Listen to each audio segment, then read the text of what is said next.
Naiuwi na sa Umingan, Pangasinan ang mga labi ng isa sa 3 OFW na nasawi sa sunog sa Kuwait. Nakaburong ngayon sa kanilang tahanan ang OFW na si Jesus Oliveros Lopez. Namasukan si Lopez bilang iron worker sa Kuwait nang masunog ang gusaling kanyang tinutuluyan doon. Siya rin ang tumatayong breadwinner ng kanilang pamilya. Tumanggi muna silang magbigay ng panayam. Nauna nang sinabi ng Department of Migrant Workers at OWA na magbibigay sila ng tulong para sa naunilang pamilya ng mga biktima. Sinusuri na ng Presidential Anti-Organized Crime Commission ang mga nakalat nilang dokumento mula sa sinalakay ng Pogo Hub sa Bamban, Tarlac. Kabilang dyan ang mga electric bill na ang ilan nakapangalan kay suspended Mayor Alice Guo. Balita hatid ni Jonathan Andan. Ako po ay isang Filipino. Lumaki po ako sa farm. Ilang beses mang iginigiit ni Bamban Tarlac Mayor Alice Guo ang pagiging Pilipino, may mga duda pa rin kung sino talaga siya. Ang bagong akusasyon ngayon, siya rin ang Go Waping sa mga dokumentong natanggap ni Senador Win Gatchalian mula sa Bureau of Immigration at Board of Investments para ito sa application ng pamilya ni Go ng Special Investors Resident Visa o SIRV na ibinibigay sa mga baniyagang nais mamuhunan at tumira sa Pilipinas. Nakasaad na dumating si Go Waping sa Pilipinas noong January 12, 2003 sa edad na 13. Ang nakarehistrong nanay si Lin Wenyi o Wenyi Lin. Doon sa data si Wenyi Lin yung nanay at ang dependent daughter ay si Go Waping. Yung address ni Wenyi Lin doon ay the same address na nasa Valenzuela. Unang sinabi noon ni Mayor Go na si Wenyi Lin ay partner ng kanyang ama. Pero ang kanya raw biological mother ay ang Pilipinang kasambahay nilang si Amelia Lial. Sabi ng Bureau of Immigration, totoo ang mga dokumentong inilabas ng senador.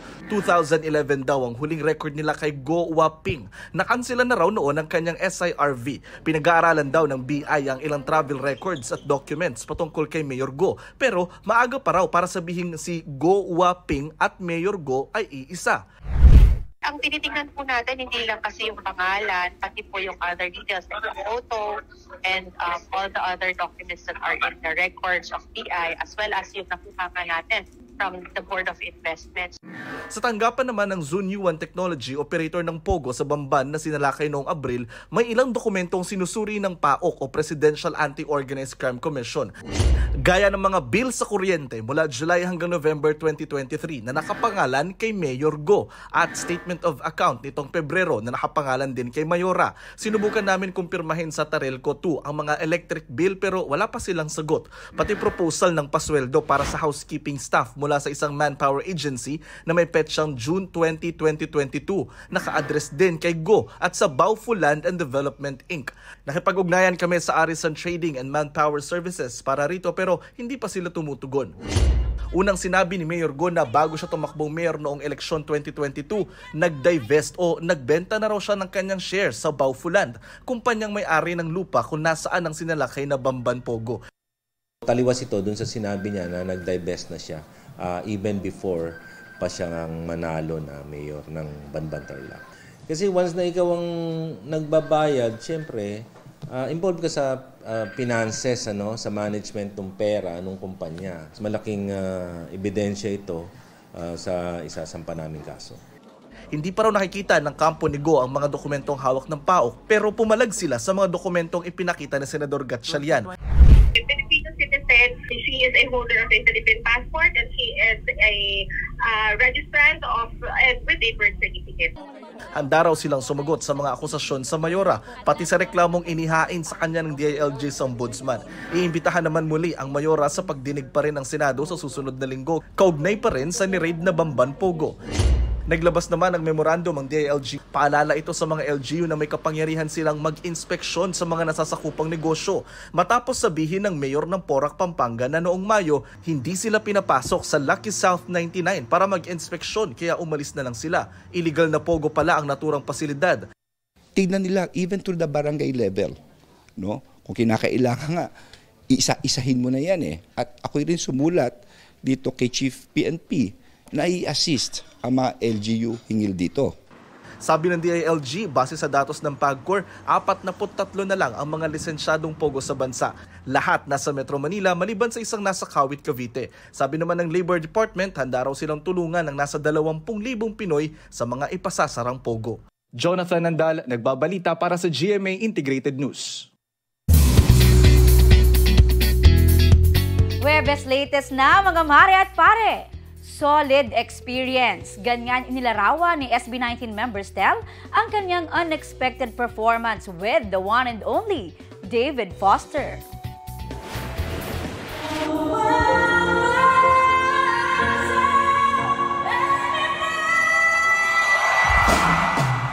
Kwento ni Stel sa kanyang post, magsa-soundcheck lang sana siya para sa portion niya sa concert. Pero bigla siyang niyaya ni David na kantahin ang Celine Dion classic na All By Myself.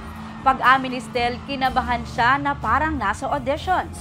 Pero ibinigay raw niya ang kanyang all. Very grateful ang The Voice Kids Philippines coach kay David para sa unforgettable experience. Trending yan with almost 900,000 views.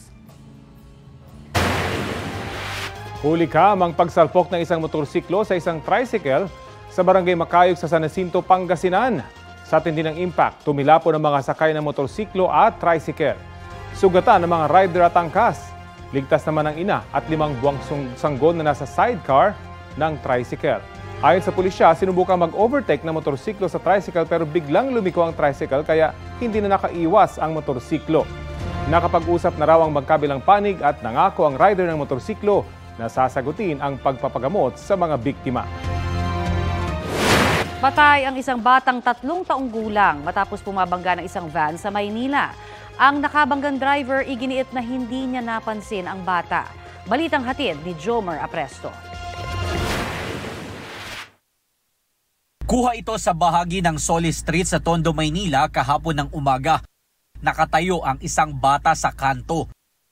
Maya-maya bigla siyang tumawid. Sakto sa pagdating ng isang van.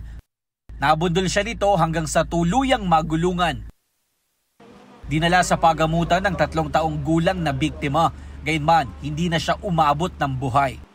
Ako po nasa bahay po, nagbabantay po ako ng bunso ko. Tapos ang alam ko po, kasama po siya ni mama, bumili po ng bigas para po ipang sasaing sana namin.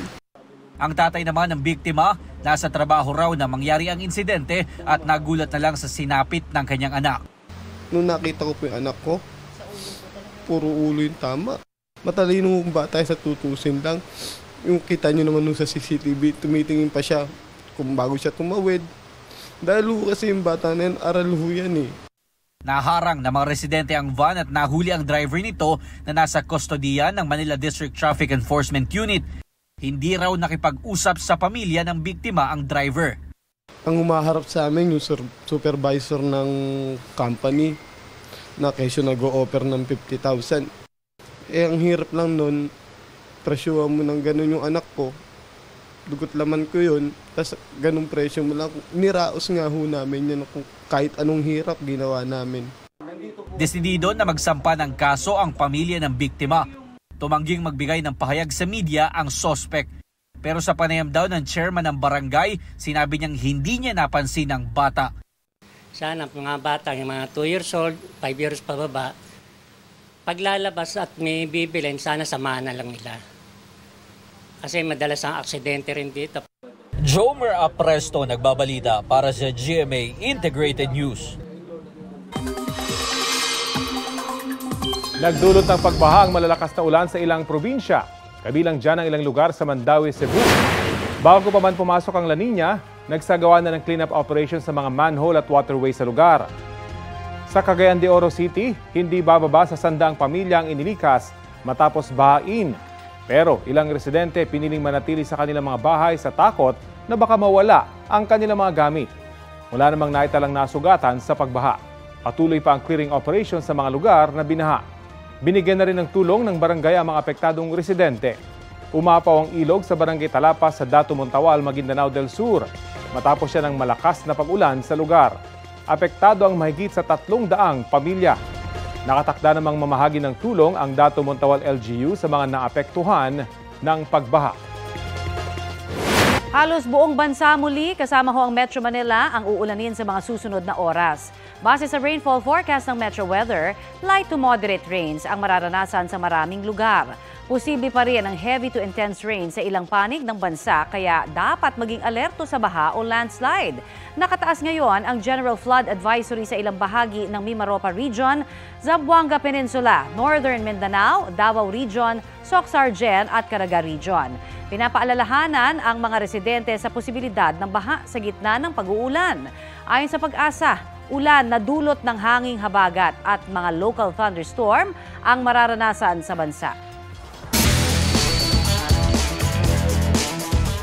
5P champions na ang Arellano University Chiefs Squad matapos pumanalo sa NCAA Season 99 Cheerleading Competition. Ang all-out performances ng 10 universidad at kolehiyo na naglaban-laban sa balitang hatid ni JP Soriano. Pasik laban sa malabuwis buhay na rookies ang 10-member schools para sa NCAA Season 99 Cheerleading Competition dito sa PhilOil Eco Oil Center, San Juan City. Unang sumabak sa floor ang Mapua Chirping Cardinals. Iba't ibang level of difficulty sa cheer stunts naman ang ipinakita ng defending champion na AU Chief Squads ng Arellano University. Matapos ang performance, saglit na nawalan ng malay ang isa sa mga cheerleader dahil sa pagod. Naging okay din naman ang lagay niya kalaunan. Pasabog din ang energy sa mga jump at routine ng LPU Pirates Pep Squad. Red and gold naman ang theme ng electrifying performance sa floor ng mga student cheerleaders ng Golden Stags Cheerleading Squad. All out din ang performance ng third place noong Season 98 NCAA Cheerleading Competition na Letran Cheering Squad. Di rin nagpatalo sa energy ang mga student cheerleaders mula sa Altas Perp Squad na nagbigay ng malinis at exciting na performance. Pulang-pula at gigil sa exciting routines ang San Beda Red Corps. Performance level naman ang mga high toss at tumblings ng host school ng Season 99 na JRU Pep Squad. Athletic routines naman ang ipinakita ng mga general na EAC Generals Pep Squad. Kumikinang ang glittery green high-intensity routine ng Benil Blazers Pep Squad. Sa huli, ang desisyon ng panel of judges. Third place ang Letran Cheering Squad. Second place ang Altas Perp Squad. At ang first place at champions ng NCAA Season 99 Cheerleading Competition, ang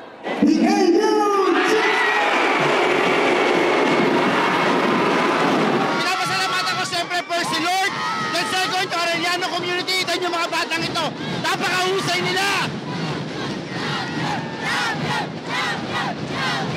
Present ang management committee ng 10-member schools ng NCAA Season 99, mga opisyal ng Philippine Cheer Union at GMA Network. Kailangan natin mapunood ang ating mga cheerleaders. Buong taon sila nag-provide ng motivation, they lifted our spirits all throughout the season. Now it's their turn to shine.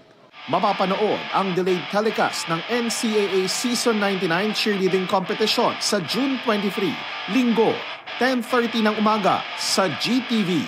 JP Soriano, nagbabalita para sa GMA Integrated News. Kapuso, para sa mga maiinit na balita, mag-subscribe sa GMA Integrated News sa YouTube. Sa mga kapuso naman abroad, subaybayan nyo kami sa GMA Pinoy TV at sa www.gmanews.tv.